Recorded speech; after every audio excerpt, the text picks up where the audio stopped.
کیا ایک جانور میں قربانی اور عقیقہ دونوں کی نیت کی جا سکتی ہے؟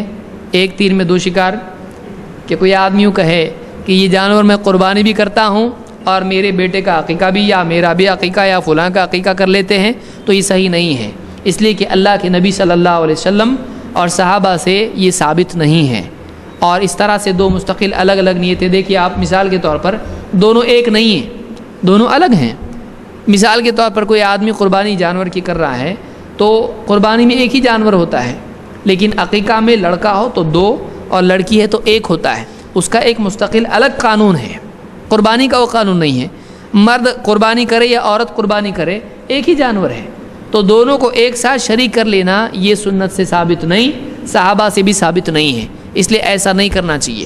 اللہ کے نبی صلی اللہ علیہ وسلم فرماتے ہیں من احدث فی امرنا ھذا ما لیس منہ فہو رد، جو ہمارے اس دین میں کوئی ایسی چیز نکالے جو اس میں پہلے سے نہیں تھی وہ رد ہو جائے گی۔ اس کو امام البخاری مسلم دونوں نے روایت کیا ہے۔ لہٰذا اس مسئلے میں آدمی یاد رکھے کہ وہ ایک جانور میں قربانی اور عقیقہ نہ کرے۔